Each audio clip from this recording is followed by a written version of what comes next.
귀한 찬양 감사드립니다. 날씨가 갑자기 추워졌습니다. 네, 괜찮으십니까? 우리 한 주간이 날씨가 많이 내려간다고 하는데 여기 계신 모든 분들뿐만 아니라 우리 동신교회 모든 성도님들의 건강을 위해서 더욱 기도하도록 하겠습니다. 우리 사진 한 장 같이 보도록 하겠습니다. 네, 어떤 상황이신 것 같으신가요? 네, 이제 공기청정기 안에 이 필터가 들어있는데 이 필터가 어떻게 돼 있죠 지금? 비닐에 쌓여 있는 상황입니다. 네. 과연 저 공기청정기가 제대로 작동을 했을까요? 안 했겠죠, 그렇죠? 저 필터를 공기가 통과해야지 먼지가 걸러지는데 네, 아마 계속해서 저분은 굉장히 기분은 좋았지만 모르겠지만 위에 적혀 있죠. 너 왜 안 뜯겨 있니? 분명 공기는 좋아졌는데, 네. 그러니까 이 사람이 느꼈다는 겁니다. 이 공기청정기를 사면은 같이 따라오는 것이 있습니다. 무엇이 같이 올까요? 필터, 그렇죠? 그리고 이 필터를 어떻게 사용하는지에 대한 설명서가 같이 오죠, 그렇죠? 그러니까 아마 이분은 설명서를 읽은 것일까요, 안 읽은 것일까요? 안 읽었겠죠, 그렇죠? 네. 만약에 이 박스에 적혀 있는 설명이라도 읽었더라면 이런 불상사는 일어나지 않았을 텐데 참으로 안타까운 상황입니다. 그런데 혹시 우리가 드리는 이 예배에도 이러한 설명서가 따로 있을까요?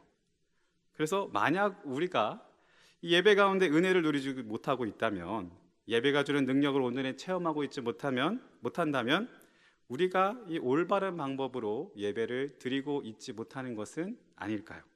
그러니까 이런 상상을 하니 또 한편으로 궁금해지는 것이 있습니다. 우리가 만약에 예배를 제대로 드린다면, 그러니까 예배에 대한 설명서가 있고 그 설명서대로 예배를 드려서 그 예배에 대한 효능을 최대로 뽑아낼 수 있다면 우리는 과연 이 예배 가운데 그렇다면 무엇을 체험하고 경험할 수 있을까요? 여러분도 궁금하지 않으십니까? 네, 감사합니다. 그런데 감사하게도 오늘 본문에 보면 그러한 내용이 적혀 있습니다. 우리 함께 오늘 본문 24절 말씀을 같이 읽어보도록 하겠습니다. 24절입니다. 하나님은 영이시니 예배하는 자가 영과 진리로 예배할지니라. 아멘. 예수님이 하신 말씀입니다. 예수님이 뭐라고 말씀하십니까? 예배하는 자가 영과 진리로 예배해야 한다라고 하셨습니다. 그러니 이 예수님의 설명서에 따르면 우리는 일단 누구를 향해 예배를 해야 됩니까? 하나님을 향해 예배를 해야 되죠. 그리고 하나님은 영이시기에 무엇으로 예배를 드려야 된다고 합니까? 영과 진리로 예배를 드려야 된다는 것입니다. 그러니 이 정석적인 예배는 무엇입니까? 하나님께 영과 진리로 드리는 것이 바로 올바로 예배 드린다고 하는 것입니다. 자, 그럼 이제 자연스럽게 다음 질문으로 넘어가는 것 같습니다. 그렇다면 과연 영과 진리는 무엇일까요? 여러분 혹시 영이라고 하면 어떤 것이 떠오르십니까? 영. 성령. 그렇죠. 역시 모범생들이십니다. 죄송합니다. 네. 저는 숫자 0이 떠올랐는데요. 네. 근데 보통 이 영이라 그러면은 이 보통 영혼, 그러니까 우리가 가진 육체와는 반대되는 어떤 것이 좀 떠오르실 것 같습니다. 그러니까 실체는 없으나 존재는 하는, 그러니까 일반적인 물질을 뛰어넘는 그 어떠한 대상으로 이렇게 영이 있다라는 것을 우리가 은연중에 알고는 있습니다. 그런데 이 예수님이 말씀하신 영은 그거와는 조금 다른 것 같습니다. 그러니까 예수님이 오늘 본문 가운데 말씀하신 영은 이 헬라어로 푸뉴마인데요. 이것은 숨결, 숨이라는 뜻입니다. 그러니 직역하면 우리는 예배를 드리는데 무엇으로 예배를 드리는 것입니까? 숨결, 이 숨으로 예배를 드린다는 것이죠. 그런데 이 숨결이 또 사용된 성경 구절이 이 창세기에 보면 있습니다. 혹시 기억나실까요? 네. 맞습니다. 우리 창세기 2장 7절 말씀 같이 한번 읽어보겠습니다. 2장 7절입니다. 여호와 하나님이 땅의 흙으로 사람을 지으시고 생기를 그 코에 불어넣으시니 사람이 생명이 된지라. 아멘. 그러니까 우리가 창조될 때 하나님이 뭘 넣어주시죠? 생기를 불어넣어 주십니다. 그런데 이 생기가 이제 히브리어로 하이 네샤마인데 직역하면 살아있는 바람입니다. 그러니까 이게 생기가 무엇입니까? 하나님의 숨결이 우리 안에 들어와 있다는 것이죠. 그러니까는 하나님께서는 생명이 없던 우리 육체에 하나님의 숨, 하나님의 호흡, 하나님께서 가지고 있던 그 생명의 결정체, 살아가게 하시는 그 능력을 넣어주셔서 우리가 생명, 살아있는 영혼을 가진 존재가 된 것입니다. 그러니 예수님이 말씀하신 이 영이라는 것은 우리 안에 있는 하나님의 조각, 하나님의 형상을 의미하는 것입니다. 그러니 하나님께서 우리를 창조하실 때부터 넣어주신 하나님의 능력, 하나님의 생명력, 우리 안에 있는 하나님을 향한 가능성, 그 하나님의 형상으로 우리가 예배를 드린다는 것이죠. 한편 그래서 우리들은 영적인 갈급함을 가지고 예배 가운데 나옵니다. 하나님의 형상을 가진 존재들로서 우리의 근원 되신 하나님께로 돌아가고픈 마음이 있는 것이죠. 그런데 하나님을 모르면 이 갈급함을 다른 것으로 채우게 됩니다. 그러다 보니 여러 문제들이 생기는 것이죠. 여러분, 그렇다면 우리들의 이런 영적 갈급함이 언제 해결되겠습니까? 하나님을 만날 때 이 영적 갈급함이 해결되는 것입니다. 그리고 하나님께서는 이 하나님의 형상 위에 더욱더 특별한 영, 하나님의 능력의 결정체인 그 영을 우리에게 부어주십니다. 혹시 어떤 영을 저에게 부어주셨을까요? 하나님께서. 맞습니다. 아까 말씀해 주신 그 성령을 부어주셨습니다. 오순절 다락방에서 아주 놀라운 사건이 일어났죠. 그러니까 예수님의 십자가 사건 이전엔 우리가 가진 이 죄의 문제 때문에 하나님의 형상, 하나님의 흔적만이 우리 안에 남아 있었다면 이제는 예수 그리스도의 십자가로 말미암아 죄의 문제가 해결되었기 때문에 하나님께서, 하나님이신 성령이 우리 안에 머무실 수 있게 된 것입니다. 그렇기 때문에 우리는 이 영을 통해, 이 성령을 통해 하나님 앞으로 나아갈 수 있게 된 것이죠. 그러니 영으로 예배드린다는 것은 어떠한 신비한 능력으로 우리가 알 수 없는 어떤 것으로 예배하는 것이 아니라 우리 안에 계신 하나님, 우리 안에 계신 성령을 의지해서 예배를 드린다는 것입니다. 그러니 우리가 어떻게 예배를 드려야겠습니까? 우리가 이 예배에 우리의 의지와 생각으로 참여했지만 성령이 우리를 이 예배 가운데로 이끌어 가실 수 있도록 우리의 몸과 생각과 마음을 성령께, 우리 하나님께 맡겨 드려야 되는 것이죠. 그러니까 예를 들어서 예배의 자리로 나왔지만 내 안에 걱정과 두려움이 있습니다. 혹은 해결되지 않는 그런 문제들이 있습니다. 또는 내 안에 어떤 것을 평가하고 규정하고 판단하는 마음이 있을 수 있습니다. 예를 들어 제 넥타이가 좀 삐뚤어지면은 목사님 넥타이가 왜 삐뚤어졌지? 이렇게 교회 조명이 안 좋으면은 교회 조명 왜 그러지? 이런 마음이 들여옵니다, 우리 안에. 그런데 그런 이 예배 시간만큼은 그 모든 것들을 잠시 내려두고 내 삶을 지배하던 내 생각과 의지와 감정에선 힘을 빼고 나를 인도해 가실 성령께 집중하고 성령을 더욱 붙잡는 것이죠. 그렇다면 진리란 무엇일까요? 이 진리는 아주 명쾌하게 예수님께서 말씀해 주십니다. 우리 요한복음 14장 6절 말씀을 같이 읽겠습니다. 예수께서 이르시되 내가 곧 길이요 진리요 생명이니 나로 말미암지 않고는 아버지께로 올 자가 없느니라. 아멘. 여러분, 예수님이 무엇이라고 말씀하십니까? 진리는 무엇입니까? 예수님입니다. 즉 진리로 예배드린다는 것은 예수님으로 예배를 드린다는 것입니다. 그러니 우리가 드리는 이 예배 가운데 무엇이 남고 기억되어야 합니까? 예수님, 맞습니다. 예수님의 십자가 사건과 예수님이 우리에게 전해주신 그 복음이 되새겨져야 되는 것이죠. 우리가 예배를 통해 얻어가는 것, 예배를 통해 남겨야 하는 것은 하나님께서 우리를 너무나 사랑하셔서 우리를 위해 하나뿐인 아들도 아낌없이 주셨다는 그 사랑과 예수님의 십자가를 통해 우리의 죄, 하나님께로 나아가는 그 모든 걸림돌들이 완전히 사라졌다는 것과 예수님의 십자가를 통해 이 예배의 자리에 충만하게 임재하신 하나님을 만나서 하나님의 능력, 성령의 능력을 가득 담고 우리들의 삶 가운데로 나아가야 되는 것입니다. 그리고 이 영과 진리는 굉장히 밀접한 관계가 있는데요. 우리 요한복음 16장 13절에서 15절 말씀을 같이 한번 읽어보도록 하겠습니다. 13절입니다. 그러나 진리의 성령이 오시면 그가 너희를 모든 진리 가운데로 인도하시리니 그가 스스로 말하지 않고 오직 들은 것을 말하며 장래 일을 너희에게 알리시리라. 그가 내 영광을 나타내리니 내 것을 가지고 너희에게 알리시겠음이라. 무릇 아버지께 있는 것은 다 내 것이라. 그러므로 내가 말하기를 그가 내 것을 가지고 너희에게 알리시리라 하였노라. 아멘. 예수님이 말씀하신 부분입니다. 예수님이 무엇이라 말씀하십니까? 성령이 오시면 성령이 우리를 어디로 인도하신다고 하십니까? 진리 가운데로 인도하신다고 합니다. 그러니 우리가 이 예배 시간에 우리 안에 이미 내주하신 성령님께 집중하고 의지하면 그 성령님께서 자연스럽게 이 예배 가운데 우리를 어디로 인도해 가십니까? 진리 예수님께로 인도해 가신다는 것입니다. 그리고 예수님의 것을 우리에게 알려주신데, 혹시 말씀을 좀 띄워주시면 감사하겠습니다. 그리고 예수님의 것을 우리에게 알려주신다는데, 예수님의 것이 결국 무엇입니까?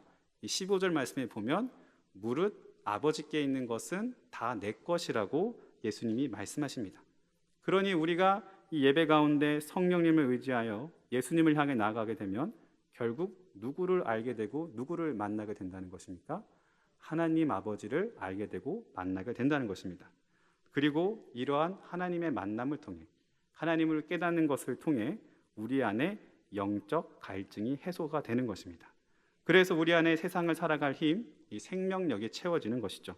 그래서 우리는 예배를 잘 드리면 예배를 통해서 세상을 두려워하지 않을 수 있습니다. 그리고 나와 언제나 함께 하신 하나님으로 평안을 누릴 수 있습니다. 그리고 예배에서 얻은 이 힘과 능력으로 우리의 삶 가운데로 넉넉히 나아가고 승리할 수 있게 되는 것입니다. 그러니 영과 진리로 예배를 드린다는 것은 성령 하나님, 성자 하나님, 성부 하나님, 이 삼위일체 하나님이 직접 준비해 주신 이 만남의 축제 가운데 하나님을 온전히 만나고 누리고 담아가는 것이라고 할 수 있습니다. 이제 다음 질문으로 넘어갑니다. 그렇다면은 우리가 영과 진리로 이렇게 진정으로 하나님을 만나게 되면 우리 안에 과연 어떠한 변화와 어떠한 사건들이 일어날까요? 이 올바른 예배, 그러니까 영과 진리로 드린 예배를 통해 누리는 은혜를 구체적으로 보여주는 것이 바로 오늘 본문이 들어있는 수가성 여인의 사건입니다. 같이 한번 잠깐 나눠보도록 하겠습니다. 이 예수님이 갈릴리로 가기 위해서 이 사마리아를 통과하시면서 들린 곳이 이 수가라는 마을입니다. 예수님이 수가에 들어가신 때는 유대인의 시간으로 6시, 그러니까 오늘날 우리들의 시간으로 낮 12시 정오에 들어가십니다. 이때 제자들과 함께 수가에 들어가셨는데요. 이 제자들은 점심을 준비하러 가고 예수님은 지치셔서 우물에서 잠시 쉬고 계셨습니다.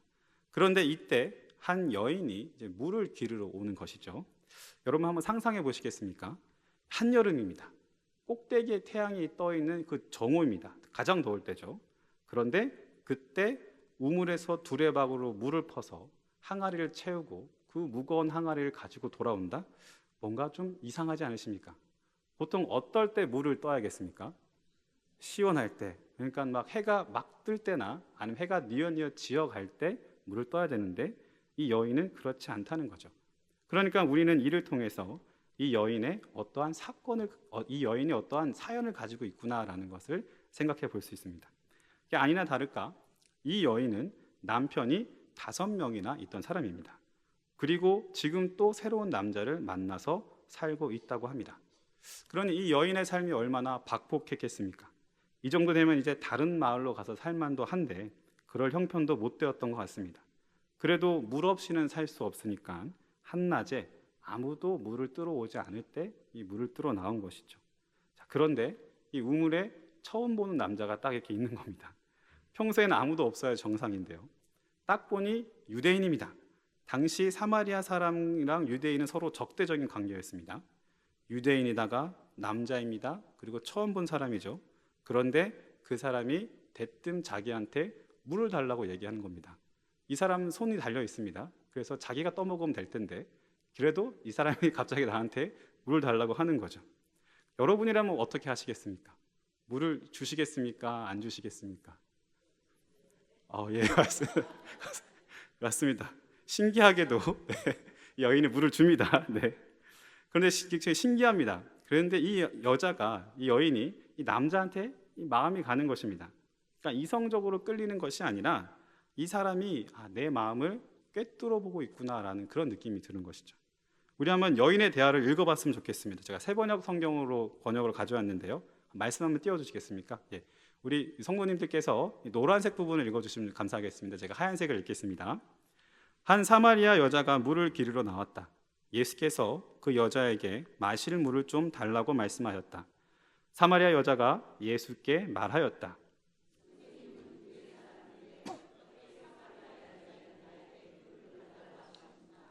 유대 사람은 사마리아 사람과 상종하지 않기 때문이다. 예수께서 그 여자에게 대답하셨다.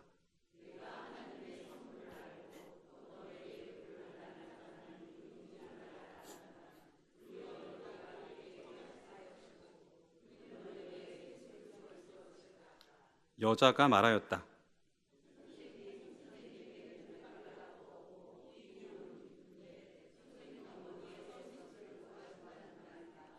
예수께서 말씀하셨다.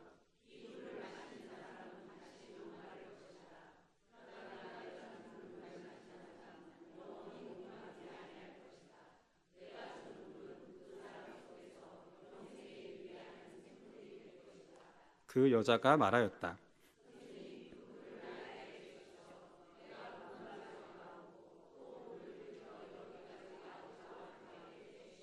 아멘. 여러분, 그러니까 우리가 이 대화 가운데 파악할 수 있는 것이 무엇입니까? 이 여자에게는 채울 수 없는 영혼의 갈증이 있었습니다. 사랑에 대한, 진리에 대한 갈증이 있었습니다.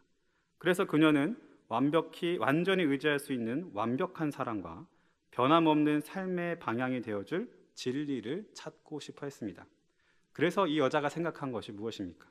세상에서 남자를 만나는 겁니다. 그러니까 소위 시집을 잘 가는 것입니다. 자기보다 똑똑하고 능력 있는 남자를 만나서 그 남자를 의지하고 살아가는 것이 자신이 할 수 있는 유일한 방법이라 생각했던 것입니다. 그 당시 참 여인들의 삶이 어렵지 않았습니까? 그런데 그녀가 선택했던 방법은 그녀의 이런 갈증을 해결해 줄 수 없었습니다. 오히려 그녀의 삶을 더욱더 어려운 방향으로만 끌고 갔죠. 이 남자가 아닌가 해서 다른 남자를 만났습니다. 그래도 그녀의 갈증이 해소가 되지 않았습니다. 그래서 다른 사람을 또 만났습니다. 그러다 보니 5번이나 결혼을 하게 되었지만 결국 그녀에게 남은 것은 파괴되고 망가진 인생과 공허해지고 텅 빈 마음뿐이었습니다. 그런데 우연히 이 우물가에서 예수님을 만나면서부터 신기하게도 그 갈증이 채워지기 시작한 것입니다. 대화를 조금 더 읽어보겠습니다. 아까랑 똑같은 방법으로 읽어보겠습니다. 예수께서 그 여자에게 말씀하셨다. 그 여자가 대답하였다. 예수께서 여자에게 말씀하셨다.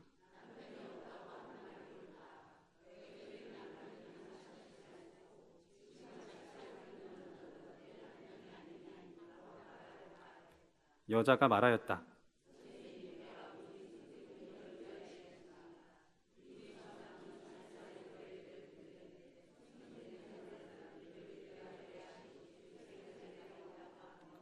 예수께서 말씀하셨다.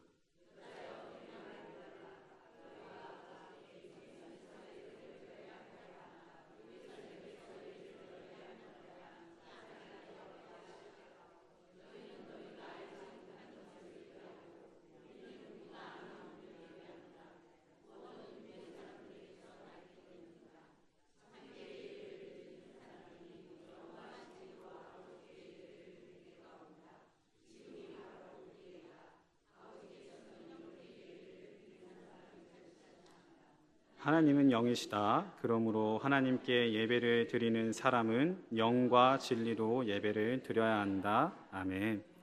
여러분 어떠십니까? 이 대화를 쭉 보시면 조금 대화가 산으로 같은 느낌 받지 않으셨습니까? 그러니까 분명 여인의 대화는 자신의 삶의 문제로부터 시작되었습니다.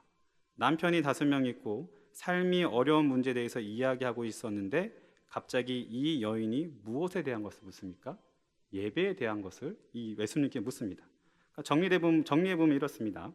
여인이 예수님 앞에로 나옵니다. 예수님께서 이 여인의 삶의 문제를 건드리십니다. 내 남편을 불러오라고 얘기하셨죠. 그러자 여인이 대답합니다. 아니요 예수님, 저 남편이 없습니다. 그러자 예수님 말씀하십니다. 내 말이 맞다. 너는 남편이 5이나 있었고 지금 살고 있는 사람도 남편이 아니구나. 그러니까 이 여인이 허를 찔린 것입니다. 오늘 자신을 처음 본 사람이 자신이 감추고 싶은 깊은 비밀까지 낱낱이 꿰뚫어 보고 있는 것이죠. 그러자 이 여인이 끝까지 감추고 있던 그 여인이 정말로 머리끝부터 영혼 깊숙하게 내재되어 있었던 그 근원에 대한 질문이 이 여인도 모르게 튀어나온 것입니다. 예수님, 우리 조상은 이 산에서 예배를 드렸는데 유대인들은 예루살렘에 가야 예배를 드릴 수 있다고 합니다. 그러니까 이 말인즉슨 예수님, 나는 예배를 통해서 하나님을 만나고 싶습니다. 정말 하나님을 만나고 싶습니다. 그런데 어디로 가야 하나님을 만날 수 있을지 모르겠습니다. 어디서 하나님을 만날 수 있습니까? 라는 이러한 질문인 것이죠. 그러자 예수님께서 무엇이라 대답하십니까? 장소가 중요한 게 아니다. 그리고 오늘 본문 말씀이 이어지죠. 너희가 무엇으로 예배하는 것인가 중요하다. 영과 진리로 예배할 때가 올 것이다. 영과 진리로 예배하면 너희가 하나님을 볼 것이다 라고 말씀하고 계신 것입니다. 여러분, 그런데 우리 모습 안에도 이런 수가성 여인과 같은 모습이 있지 않습니까? 해결되지 않는 문제, 가릴 수 없는 상처, 내가 누구인지 알 수 없는 불안함, 삶을 포기하고 싶은 마음, 변하지 않는 환경에 대한 낭망. 그런데 이 문제들이 어디서부터 오는 것입니까? 우리들의 영적 갈증에서부터 오는 것입니다. 하나님을 만나지 못하는 그 문제에서부터 오는 것입니다. 그런데 이 문제가 언제 해결됩니까? 예수님을 통해서 하나님을 만날 때, 그러니까 예수님을 만날 때 이 문제가 해결되는 것입니다. 그러니까 이 예배 시간에 영과 진리로 예배를 드려서 우리가 예수님 앞에 나아갈 수 있다면 예수님을 만나서 삶이 변하는 것입니다. 우리들의 그 비어버린 마음이 가득 차고 넘치게 되는 것이죠. 그래서 예수님을 만난 이 여인이 어떻게 변화합니까? 우리 28절과 29절 말씀을 같이 한번 읽어보도록 하겠습니다. 여자가 물동이를 버려두고 동네로 들어가서 사람들에게 이르되 내가 행한 모든 일을 내게 말한 사람을 와서 보라. 이는 그리스도가 아니냐 하니. 아멘. 이렇게 색깔로 표시된 부분이 중요하다고 생각이 됩니다. 여자가 동네로 들어갑니다. 그리고 사람들에게 이르게 됩니다. 여러분, 이 여인이 예수님을 만나서 영적 갈증이 해소되자 어떻게 변화됐습니까? 동네로 들어갑니다. 그리고 사람들과 말하고 소통하기 시작합니다. 이 여인이 영적인 갈증으로 삶에 문제가 있을 때 가장 두려워했던 것, 피하고 싶었던 것이 무엇입니까? 사람들입니다. 이 사람들을 피하고 싶어서 그 땡볕에 죽을 위험을 감수하고서라도 아무도 없는 우물, 시간대를 찾아서 그 우물에 물을 기르러 온 것이 아닙니까? 그런데 그랬더니 여인이 어떻게 변화합니까? 사람들 사이로 들어가게 됩니다. 그리고 그 사람들에게 외치는 것이죠. 여기 그리스도가 있다. 우리의 구원자가 왔습니다. 사랑하는 여러분, 우리들은 영혼의 갈증이 있는 존재들입니다. 그리고 이것은 세상의 것으로는 채울 수 없습니다. 이 갈급함은 우리들에게 여러 삶의 문제들을 가지고 옵니다. 그리고 이 문제들을 해결하기 위해 우리는 참 많은 애를 씁니다. 그런데 해결되지 않습니다. 마치 목이 마른데 계속해서 바닷물을 마시듯 우리 안에 갈증은 커져만 갈 것입니다. 그럼 언제 해결됩니까? 갈증의 근원 대신 이 하나님에 대한 이 갈망은 하나님을 만날 때만 해결되는 것입니다. 그리고 하나님을 통해 이 갈증이 해결되면 우리에게 어떤 일이 일어나게 됩니까? 우리가 가장 두려워했던 것에 당당히 맞설 용기가 생깁니다. 우리의 삶을 당당히 변화시킬 힘이 우리에게 생기는 것입니다. 여러분, 이 예배 시간이 어쩌면 매일매일 낯설고 힘든 시간이 될 수 있습니다. 그리고 처음에는 여인이 우물가에서 예수님을 만났을 때처럼 공격적으로 나를 세워서 하나님을 거부할 수도 있습니다. 그러나 우리가 이 예배 안에서 예수님을 만나면, 하나님을 만나면 하나님께서 우리를 회복시켜 주십니다. 우리의 마음을 위로하시고 우리의 문제를 고쳐주시고 우리를 변화시켜 주실 것입니다. 그리고 우리가 다시 한번 세상 가운데로 그리고 삶으로 뛰어들어갈 수 있는 그 놀라운 힘을, 우리가 가진 그 문제 가운데 우리가 그것을 당당하게 맞서서 승리할 수 있는 놀라운 힘을 허락하여 주십니다. 여러분, 이 예배의 자리가 바로 그 자리임을 믿습니다. 예수님을 만나는 자리, 예수님을 앞으로 나아가는 자리, 우리가 영과 진리로 예배 드릴 때 우리는 이 예배의 자리에서 하나님을 만날 것입니다. 그리고 그 하나님께서는 우리의 삶을 변화시켜 주실 것입니다. 이 예배가 지금 이 시간이 우리의 삶을 바꿀 절호의 기회입니다. 그러니 우리가 영과 진리로 온전히 예배드리는 하나님이 찾으시는 온전한 예배자가 되길 소망합니다. 함께 기도하시겠습니다.